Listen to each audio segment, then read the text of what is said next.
कहानी के आगाज में हम एक औरत को देखते हैं जिसका नाम नसी है और उसकी उम्र 55 साल है। पहले वह एक रिलीजियस टीचर हुआ करती थी, लेकिन अब वह रिटायर हो चुकी है। नसी अपने शौहर के साथ 31 साल के रिश्ते में कभी बिस्तर पर मुतमिन नहीं हो पाई, लेकिन अपने शौहर की वफात के 2 साल बाद वह अपनी जिंदगी की एक अधूरी ख्वाहिश को पूरा करना चाहती है। इसीलिए नसी एक होटल बुक कराती है और एक मेल वर्कर को मिलने के लिए बुलाती है। उस लड़के का नाम लियो होता है और उसकी उम्र 21 साल है। वह देखने में जवान और परकशिश होता है। जब लियो नसी के होटल के कमरे में आता है तो नसी उसकी पर्सनालिटी देखकर बहुत खुश होती है, लेकिन नसी उसके सामने बेचैन महसूस करती है क्योंकि वह अपने जिस्म और उम्र को लेकर काफ़ी परेशान होती है। उसे लगता है कि उसकी उम्र काफ़ी ज़्यादा है और वह देखने में बहुत बूढ़ी लगती है, इसलिए शायद लियो को उसके साथ ये सब करना अच्छा न लगे। नसी को यह भी लगता है कि वह पहले एक रिलीजियस टीचर थी और अपने तलबा को अच्छे संस्कार सिखाती थी, लेकिन अब वह जो कर रही है वह गलत है। यहाँ लियो का रवैया बहुत अच्छा होता है। वह नसी के डर को दूर करने की कोशिश करता है और उससे खुलकर बात करता है। वह नसी को जज नहीं करता। नसी उसे बताती है कि वह अपने शौहर के साथ कभी भी बिस्तर पर मुतमिन नहीं हुई, लेकिन अब जब उसके शौहर की वफात को 2 साल हो चुके हैं, उसके बेटा बेटी दोनों अपनी ज़िंदगी में सेटल हो चुके हैं और नसी भी रिटायर हो चुकी है, तो अब वह अपनी एक अधूरी ख्वाहिश पूरी करना चाहती है। वह बिस्तर पर तस्कीन महसूस करना चाहती है क्योंकि उसकी आधी ज़िंदगी गैर मुतमिनियत में गुजरी है। हालांकि नसी को आगे बढ़ने में झिझक महसूस हो रही होती है और वह शर्मिंदा भी होती है, लेकिन वह यह भी चाहती है कि लियो के साथ जल्दी से वह सब हो जाए जिसके लिए उसने उसे बुलाया है। लियो को भी उसके साथ यह सब करने में कोई परेशानी नहीं होती। वह नसी से बात करने लगता है और उसे बताता है कि उसे डरने की कोई ज़रूरत नहीं है। लियो कहता है कि इससे पहले वह उसकी उम्र से बड़ी औरतों के साथ भी यह सब कर चुका है। यह सुनकर नसी को सुकून मिलता है। लियो उसके पास आता है और उसे किस करता है, लेकिन नसी को थोड़ा अजीब लगता है, इसलिए वह वॉशरूम चली जाती है और फ्रेश होकर वापस आती है। फिर नसी बिस्तर पर चली जाती है और कुछ देर तक सोचने के बाद लियो से कहती है कि मैं तुम्हें पूरी पेमेंट देने को तैयार हूँ, लेकिन मुझे तुम्हारे साथ कुछ नहीं करना, तुम जा सकते हो। लियो उससे कहता है, जब तुम्हें मेरे साथ कुछ करना ही नहीं था तो तुमने मुझे क्यों बुक किया? इस पर नसी कहती है, पता नहीं, लेकिन अब मेरा मन बदल गया है। लियो कहता है, तुमने ये फैसला सोच समझ कर लिया था कि तुम मेरे साथ मज़ा करोगी, फिर अब अचानक क्या हुआ? क्या मैं तुम्हें पसंद नहीं आया? नसी कहती है, ऐसी बात नहीं है, तुम मुझे अच्छे लगे हो। तब लियो कहता है, यह मौका तुम्हारे लिए अपनी ख्वाहिशें पूरी करने का है, और वह भी बिना किसी डर के। इसके बाद दोनों बिस्तर पर लेट जाते हैं और चादर ओढ़ लेते हैं। नसी बताती है कि उसके अपने बेटा बेटी से ज़्यादा बातचीत नहीं होती और उसे वे दोनों बोरिंग लगते हैं। नसी लियो से पूछती है, तुम ये काम क्यों करते हो? इस पर लियो जवाब देता है, मुझे काम करने में कोई शर्म नहीं है। इस काम में मुझे लोगों को समझने और जानने का मौका मिलता है, लेकिन मेरी माँ को लगता है कि मैं किसी पेट्रोलियम कंपनी में काम करता हूँ। लियो उसका मूड ठीक करने के लिए उसके शौहर के बारे में पूछता है। नसी बताती है कि वह अपने शौहर के अलावा कभी किसी और के साथ रिश्ते में नहीं रही। वह कहती है, मेरे शौहर सिर्फ एक ही तरीके से प्यार करते थे जो मुझे पसंद नहीं था। मैं कभी भी मुत्तमिन नहीं हो पाई। मैं चाहती थी कि वह मुझे अलग अलग तरीकों से प्यार करें। नसी बताती है कि जब वह टीनेजर थी तब वह अपने वालिदैन के साथ ग्रीस घूमने गई थी। वह जिस होटल में ठहरी थी वहाँ एक वेटर से उसकी मुलाकात हुई थी। वह वेटर उसे पसंद आ गया था। रात में वह दोनों चुपके से एक जगह पर मिलते भी हैं और एक दूसरे को किस भी करते हैं, लेकिन उसी वक्त कोई आ जाता है, इसलिए उन्हें वहाँ से जाना पड़ता है। अगले दिन ही वह अपने पेरेंट्स के साथ उस होटल से चली जाती है। नसी कहती है, काश हम एक दिन और वहाँ रुक जाते। लियो देखता है कि नसी जज्बाती हो गई है। वह उसे किस करता है और दोनों एक दूसरे के साथ वक्त गुजारते हैं। अगले हफ्ते नसी दूसरा सेशन बुक कराती है और लियो उसी होटल के कमरे में नसी से मिलने आता है।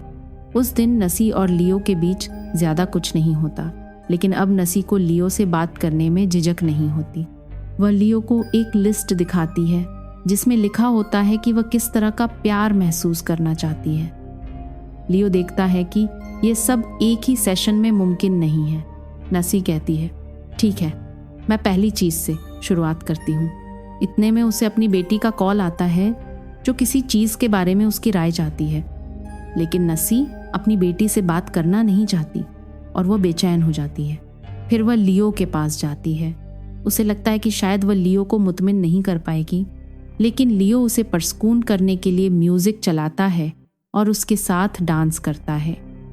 फिर वह उसे एक आरामदेह मसाज देता है जिससे नसी लियो की तरफ मुतवज्जह महसूस करने लगती है और उसे अपनी शर्ट उतारने को कहती है।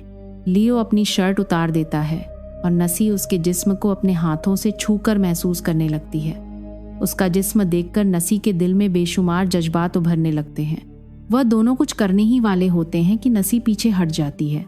उसे लगता है कि लियो कितना फिट और जवान है, जबकि वह बुजुर्ग हो चुकी है।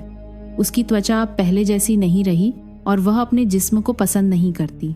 लियो उसे आईने के पास ले जाता है और कहता है, जब तक तुम खुद से प्यार नहीं करोगी तब तक कोई और तुम्हें पसंद नहीं करेगा। वह उसे खुद से मोहब्बत करना सिखाता है, वैसे ही जैसी वह है। इसके बाद नसी लियो के साथ प्यार करने वाली होती है, लेकिन अभी भी वह पूरी तरह तैयार नहीं होती। तब लियो नसी को अच्छा महसूस कराने के लिए अपने क्लाइंट्स के बारे में बताता है। वह कहता है, मेरी एक क्लाइंट को मेरा हाथ पकड़कर सिर्फ टीवी देखना पसंद है, एक दूसरी क्लाइंट को सिर्फ मुझसे बातें करनी होती हैं और एक तीसरी क्लाइंट मुझसे सिर्फ जिस्मानी ताल्लुक बनाना चाहती है। लियो कहता है, यह सब मेरी रेगुलर क्लाइंट्स हैं और सब एक दूसरे से अलग हैं। मैं उन्हें कभी भी जज नहीं करता। मुझे उन्हें जानने में बहुत खुशी मिलती है और जब मैं उन्हें खुश कर पाता हूँ तो मेरे लिए वह एक बड़ी बात होती है। इसीलिए मैं अपने क्लाइंट्स को और सेशन बुक कराने को कहता हूँ। यह सुनकर नसी कहती है, ताकि तुम और पैसे कमा सको। इस पर लियो कहता है, ऐसी बात नहीं है। नसी देखती है कि लियो अपने काम के बारे में बताते हुए जज्बाती और परजोश हो जाता है, जिससे वह भी बेचैन महसूस करने लगती है और आखिरकार वह उसके साथ जिस्मानी ताल्लुक कायम करती है। इसके बाद नसी अगले हफ्ते फिर उसी कमरे में तीसरे सेशन के लिए लियो को बुक कराती है और वह दोनों साथ में अच्छा वक्त गुजारते हैं। लेकिन नसी को अब भी वह तस्कीन नहीं मिलती जिसकी वह तलाश में है। वह लियो को और करीब से जानना चाहती है, लेकिन लियो कहता है कि वह नहीं चाहता कि कोई उसकी ज़िंदगी के बारे में ज़रूरत से ज़्यादा जाने, इसलिए उसने अपना नाम भी फर्जी लियो बताया है। नसी ने भी अपनी प्राइवेसी को मद्देनज़र रखते हुए लियो को झूठा नाम बताया था, लेकिन अब वह लियो को सच में समझना चाहती है। वह लियो से कहती है, मैंने गैरकानूनी तरीके से तुम्हारा असली नाम पता करवा लिया है। ये सुनकर लियो बहुत गुस्सा हो जाता है और कपड़े पहनने लगता है। वह नसी से कहता है, तुम अब कभी भी मुझे बुक मत करना, मैं अब कभी भी वापस नहीं आऊँगा। लियो आगे कहता है, अगर तुमने मेरी बात नहीं मानी तो मैं भी तुम्हारा असली नाम पता कर लूँगा और सबको बता दूँगा कि तुम एक रिलीजियस टीचर थी और यह सब कर रही हो। यह सुनकर नसी को बहुत बुरा लगता है और वह लियो से माफ़ी मांगते हुए कहती है, मुझे नहीं लगा था कि तुम ऐसे रिएक्ट करोगे, मैं तो सिर्फ तुमसे दोस्ती करना चाहती थी। नसी कहती है, मैं चाहती हूँ कि तुम मुझे अपना असली नाम बताओ। लियो गुस्से में आकर उलट पुलट बातें करने लगता है और कहता है, मुझे तुम्हें जानने में कोई दिलचस्पी नहीं है। नसी आगे कहती है, अगर तुम अपनी पहचान बताने से डरते हो तो फिर ये काम क्यों करते हो? तुम अपनी माँ को सच क्यों नहीं बता देते? अगर तुम चाहो तो मैं तुम्हारी माँ से इस बारे में बात कर सकती हूँ। लियो नसी को बताता है कि जब वह स्टूडेंट था तब एक पार्टी से आने के बाद वह अपने घर में एक लड़की के साथ जिस्मानी ताल्लुक बना रहा था। उसी वक्त उसकी माँ ने उसे पकड़ लिया। तभी से उसकी माँ ने गुस्से में उसे घर से निकाल दिया और सबको कह दिया कि उसका बेटा अब उसके लिए मर चुका है। तभी से उसका अपने भाई से भी संपर्क टूट गया, लेकिन कभी कभी फ़ोन पर दोनों की बात हो जाती है।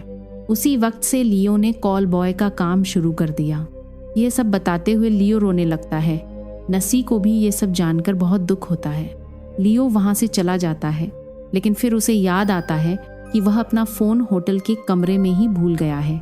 वह वापस आकर फ़ोन ढूंढने लगता है, लेकिन उसे फ़ोन नहीं मिल रहा होता, जिससे वह गुस्से में सामान फेंकने लगता है। थोड़ी देर बाद उसे अपना फ़ोन मिल जाता है और वह नसी को बाय कहकर होटल के कमरे से निकल जाता है। इसके बाद नसी कुछ दिन बाद चौथे सेशन के लिए लियो को बुक कराती है और उसे होटल के कैफ़े में मिलने के लिए बुलाती है। नसी कैफ़े में आकर लियो का इंतज़ार करने लगती है। इतने में वहाँ की एक वेट्रेस नसी के पास आती है।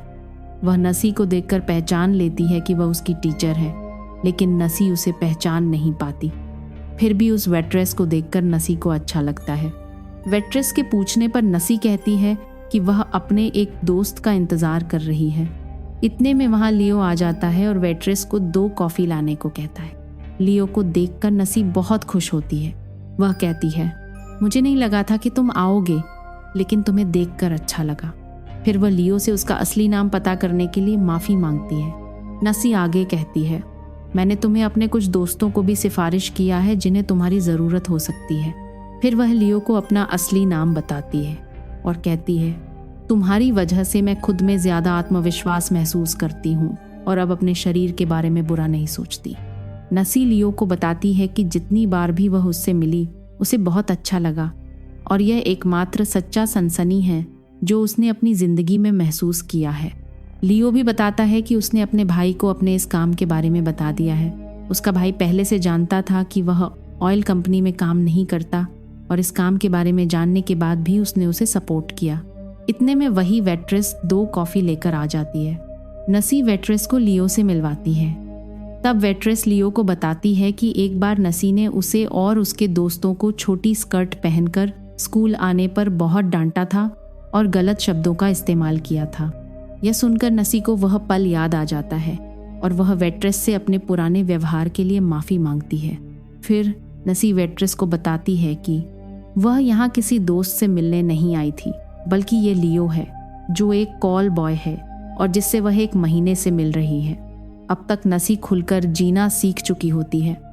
उसे अब लोगों की परवाह नहीं रहती, क्योंकि उसकी भी अपनी ख्वाहिशें हैं जिन्हें वह पूरा करना चाहती है। नसी वेट्रेस से कहती है, तुम्हें भी अपनी ज़िंदगी जीनी चाहिए और मज़ा लेना कोई गलत बात नहीं है। इसके बाद नसी लियो के साथ होटल के कमरे में जाती है और अपनी बनाई हुई लिस्ट में लिखे गए सभी प्यार करने के तरीकों को जोश के साथ एंजॉय करती है। लेकिन फिर भी नसी पूरी तरह से मुतमिन नहीं होती।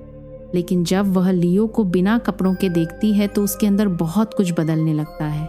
वह खुद को छूने लगती है, जिससे उसे पहली बार असली आनंद महसूस होता है। नसी समझ जाती है कि उसे क्या चाहिए और वह खुद से आनंद हासिल करने के काबिल है। अब उसे किसी और की ज़रूरत नहीं है। यह उसकी लियो से आखिरी मुलाकात होती है। वह लियो को शुक्रिया अदा करती है और लियो वहाँ से चला जाता है। नसी अब आईने में खुद को देखती है। वह अपने शरीर से नफरत नहीं करती, बल्कि उसने खुद को, अपनी उम्र को और अपनी ख्वाहिशों को पूरी तरह स्वीकार कर लिया होता है। और इसी के साथ मूवी खत्म हो जाती है।